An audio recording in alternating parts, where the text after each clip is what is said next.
Aujourd'hui, je vais vous parler de The One Hand and the Six Fingers. Quel accent. Oui, de 4 artistes. Alors, Jay a même son coffret fabuleux. Oui. C'est de Ramvé pour Vendetta. C'est sorti en 5 numéros de janvier à mai 2025 en France dans un format souple. Type single issue à 7,90. Si je vous parle du prix, vous vous doutez bien que je vais y revenir en fin de chronique. L'action se passe dans une mégalopole. L'inspecteur Harry Nassar, qui est beaucoup trop vieux pour ses conneries, va devoir reporter son pot de départ à la retraite. Le tueur en série qu'il a arrêté il y a 23 ans est apparemment de retour. Donc, on annule le gros Robert déguisé en Marilyn et la poupée gonflable et bim, il se lance à sa poursuite. En parallèle, on suit un homme, Johannes Veil, pseudo-artiste, qui a un boulot de merde et qui vient de se faire plaquer. Comme le gars s'est baigné dans des produits chimiques, un 6e doigt lui pousse à une main. Alors, s'il veut acheter des gants au Galeries Lafayette à Grand-Var, la vendeuse va faire une dépression. Par contre, avec 6 doigts, c'est sa femme qui va être contente. Eh oui, je l'ai faite celle-là, tant pis, bim. Bon, ça vaut quoi? Eh bien, la série souffle un peu le chaud et le froid. Ça alterne le bon et le moins bon, des hauts et des bas. Les quadras autour de cette table savent de quoi je parle, hein. Voilà, on alterne. Chaque tome est divisé en deux, une première partie sur l'inspecteur et l'autre sur le tueur.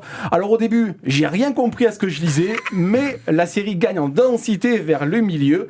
Évidemment, les deux séries vont se rejoindre, mais la conclusion est un peu floue. On n'est pas sûr de ce qu'on a lu, ni de ce qu'on a compris. On dirait du Christopher Nolan.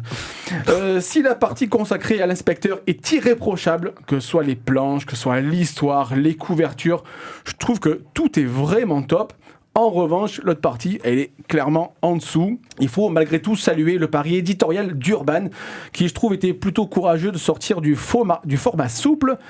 En revanche, et là, on est nombreux à la voir mauvaise, comme pour The Weatherman, annoncer la sortie de l'intégrale, alors que l'encre sur le dernier tome est même pas encore sèche, je trouve ça un peu maladroit, et ça risque de dissuader les lecteurs d'acheter des tomes séparés à l'avenir et d'attendre l'intégrale. Au niveau du prix sur The One Hand, c'est à peu près équivalent. 8 x 5, bon, ça fait 40, 36 €, ouais, on va dire que ça va. En revanche, sur The Weatherman, c'est clairement la dilatation, quoi. 65 € les 3 tomes pour une intégrale. Alors ouais, d'accord en souple, mais à 36 €, non, Bertrand, le compte est pas bon. Rappel Ariel, non, il faut recompter. Du côté des éditeurs, je trouve qu'il y a une vraie réflexion à avoir sur ces intégrales, ce qui risque de plomber encore un peu plus le marché de la BD en France qui n'en avait pas besoin.